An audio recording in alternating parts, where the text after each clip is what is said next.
MDH chana masala. ఇప్పుడు పచ్చ శనగలైనా బొబ్బర్లైనా తెల్ల శనగలైనా నల్ల శనగలైనా అన్ని అమోఘంగా అవుతాయి. MDH దేశంలో వైద్య సౌకర్యాలకు సంబంధించి మంత్రి జేపీ నడ్డా సమీక్ష నిర్వహిస్తున్న దృశ్యాలు మనం చూస్తున్నాం. అత్యవసర పరిస్థితులపై సంసిద్ధతపై జేపీ నడ్డా అధికారులతో మాట్లాడి ఆరా తీస్తున్నారు. మరోవైపు అమిత్ షా అత్యున్నత స్థాయి సమావేశం కూడా కొనసాగుతోంది. బీఎస్ఎఫ్ డీజీ, సిఐఎస్ఎఫ్ డీజీతో పాటుగా హోంశాఖ అధికారులతో అమిత్ షా సమావేశమయ్యారు. సరిహద్దు రాష్ట్రాల్లో ప్రస్తుతం పరిస్థితులు ఎలా ఉన్నాయి, అలాగే ఎయిర్పోర్టుల్లో భద్రతపై అమిత్ షా చర్చిస్తూ ఉన్నారు.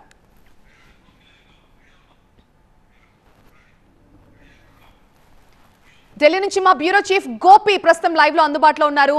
గోపీకృష్ణ, ప్రధానంగా ఎయిర్పోర్ట్లకి సంబంధించి చాలా మందికి ఒక డౌట్ ఏంటంటే, ఇప్పుడున్న పరిస్థితుల్లో మేము ప్రయాణాలు వాయిదా వేసుకోవాలా ఏంటి, అసలు అన్ని సర్వీసులు నడుస్తున్నాయా లేదు, ఇలాంటి డౌట్స్ చాలా మందికి ఉన్నాయి.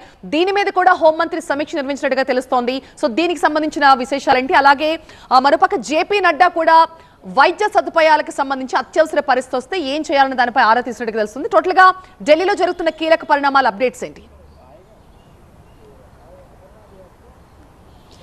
యుద్ధ పరిస్థితుల నేపథ్యంలో మంత్రిత్వ శాఖల వారీగా కూడా భద్రతాపరమైన అంశాలకు సంబంధించి అత్యవసర పరిస్థితులను ఎదుర్కొనేందుకున్న సన్నద్ధత అంశాలకు సంబంధించి మంత్రులు రివ్యూలు నిర్వహిస్తున్న పరిస్థితి. అమిత్ షా నివాసంలో బీఎస్ఎఫ్, సిఆర్పీఎఫ్, సిఐఎస్ఎఫ్ డీజీలతో అలాగే హోంశాఖ అధికారులతో అమిత్ షా భేటీ అయ్యారు. ఎయిర్పోర్టులు అలాగే కేంద్ర ప్రభుత్వ సంస్థలు వీటన్నిటికీ కూడా బీఎస్ఎఫ్ అలాగే సిఐఎస్ఎఫ్, సిఆర్పీఎఫ్ భద్రతా బలగాలతో భద్రతను కల్పిస్తున్న పరిస్థితి ఉంది. కాబట్టి ఎక్కడా కూడా అలసత్వం వహించవద్దు, భారీ భద్రతా బందోబస్తు వ్యవస్థని ఇటు ఎయిర్పోర్ట్ల వద్ద కల్పించాలి అని చెప్పి అమిత్ షా సూచించినట్లుగా సమాచారం. అలాగే ప్రయాణాల విషయానికి వస్తే కనుక ఇప్పుడు ఉన్న పరిస్థితుల్లో ఇటు నార్థన్ స్టేట్స్లో 27 ఎయిర్పోర్ట్లు ఇప్పుడు తాత్కాలికంగా మూసివేయడం జరిగింది. ఈ ముఖ్యంగా 1-2 రోజుల్లో అవి కూడా ఆపరేషన్లోకి వచ్చే అవకాశం ఉంటుంది. అంటే జరుగుతున్న ఆపరేషన్ సింధూర్ని బట్టి, పాక్ తీసుకునే చర్యలను బట్టి ఇది నిర్ణయించబడుతుంది. తాత్కాలికంగా మూసివేసిన దాన్ని ఎక్స్టెండ్ కూడా చేసే అవకాశం ఉంటుంది.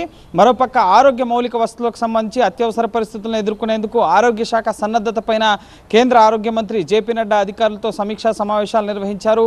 ప్రధానంగా కోవిడ్ సమయంలో మనం చూసాం ఏ విధంగా కేంద్ర ఆరోగ్య శాఖ అప్రమత్తమై ప్రజల ప్రాణాలను కాపాడడంలో కీలక పాత్ర పోషించిందో, ఇప్పుడు కూడా యుద్ధ పరిణామాలు, యుద్ధ సన్నద్ధత నేపథ్యంలో ఇటు పంజాబ్, జమ్మూ కాశ్మీర్, రాజస్థాన్ ఈ సరిహద్దు రాష్ట్రాలపైనే ప్రస్తుతం ఎక్కువగా పాక్ మిసైల్స్ అలాగే డ్రోన్స్ ఎఫెక్ట్ చేస్తున్నప్పటికీ యుద్ధం కనుక మరింత ఎస్కలేట్ అయితే కనుక ఖచ్చితంగా ఆరోగ్య శాఖ చాలా కీలక పాత్ర పోషించాల్సి ఉంటుంది. ప్రజల ప్రాణాలను కాపాడడానికి సివిలియన్స్ గాయపడితే అలాగే ఆర్మ్డ్ ఫోర్సెస్ గాయపడితే అక్కడున్న ఆసుపత్రుల్లో అన్ని ఫెసిలిటీస్ ఉన్నాయా, ముఖ్యంగా ఎటువంటి సన్నద్ధత కలిగి ఉంది అక్కడ ఆరోగ్య సిబ్బంది అన్న అంశాలకు సంబంధించి ఇప్పటికే సివిల్ సివిల్ డిఫెన్స్ మాక్ డ్రిల్లో ఆరోగ్య అధికారులు కూడా పాల్గొనడం జరిగింది దేశవ్యాప్తంగా ఈ మాక్ డ్రిల్కి సంబంధించి. సో ఖచ్చితంగా అన్ని రకాల సన్నద్ధతను కూడా ఇటు ఆరోగ్య శాఖ పర్యవేక్షిస్తుంది. అలాగే బ్యాంకింగ్ రంగానికి సంబంధించి కేంద్ర ఆర్థిక మంత్రి నిర్మలా సీతారామన్ కూడా ముఖ్యంగా ఆర్బీఐ సహా అనేక బ్యాంక్ సర్వర్స్ను కూడా హ్యాక్ చేస్తారు, సైబర్ అటాక్స్ జరగవచ్చు అన్న ఉద్దేశంలో భాగంగా ఇటు ఆర్థిక మంత్రి నిర్మలా సీతారామన్ కూడా ఒక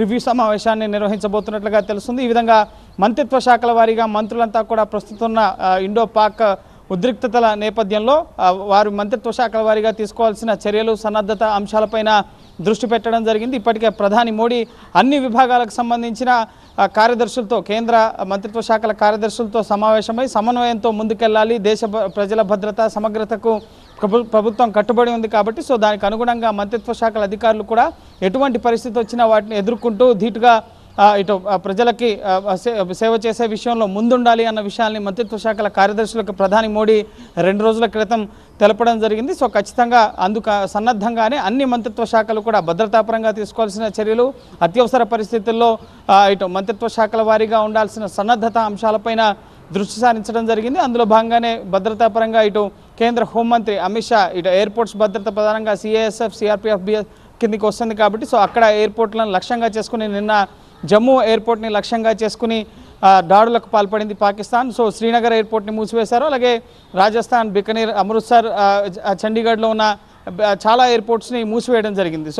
నెక్స్ట్ ముఖ్యంగా పరిస్థితి ఎస్కలేట్ అయితే కనుక అదనపు భద్రతని ముఖ్యంగా అనుమానితులను గుర్తించడం కానీ ముఖ్యంగా ఎయిర్పోర్ట్స్ లోపల అలాగే కేంద్ర ప్రభుత్వ సంస్థల్ని టార్గెట్గా చేసుకుని ఉగ్రవాదులు ఈ లక్ష్యాలని ముఖ్యంగా స్లీపర్ సెల్స్ కూడా యాక్టివ్ అయి ఉండొచ్చు అన్న ఒక అనుమానాన్ని కేంద్ర ప్రభుత్వం వ్యక్తం చేస్తున్న పరిస్థితి, సైబర్ అటాక్స్ జరగవచ్చన్న అనుమానం వ్యక్తం చేస్తున్న పరిస్థితి. సో ఏ ఒక్క అలసత్వాన్ని కూడా, ఏ ఒక్క విషయాన్ని వదిలిపెట్టకుండా అన్ని కోణాల్లో కూడా దేశ అంతర్గత భద్రత అలాగే సరిహద్దు భద్రత పైన కేంద్ర ప్రభుత్వం దృష్టి సారించడం జరిగింది. ఉదయం రక్షణ మంత్రి రాజ్నాథ్ సింగ్ కూడా త్రివిధ దళాధిపతులు అలాగే చీఫ్ ఆఫ్ డిఫెన్స్ స్టాఫ్తో సమావేశమై పూర్తి స్థాయిలో ఏ విధంగా సన్నద్ధత కార్యక్రమాలు, భవిష్యత్ కార్యాచరణ, ఆపరేషన్ సింధూర్కు సంబంధించిన అంశాలపైన సుదీర్ఘంగా చర్చించారు. సో వరుస సమావేశాలు, కీలకమైన సమావేశాలు జరుగుతున్నాయి. అలాగే సాయంత్రం మినిస్టర్ ఆఫ్ ఎక్స్టర్నల్ అఫైర్స్ నుంచి ఒక మీడియా సమావేశం కూడా ఉండబోతున్నట్లుగా తెలుస్తుంది ఆపరేషన్ సింధూర్కు సంబంధించి. Right, thank you Gopikrishna. Updates కోసం మళ్ళీ మిమ్మల్ని కాంటాక్ట్ చేస్తే మీకు అరే తక్కువయ్యి కానీ అసలైంది వెయ్యి. MDH కాశ్మీరీ ఎర్ర మిర్చి పౌడర్. MDH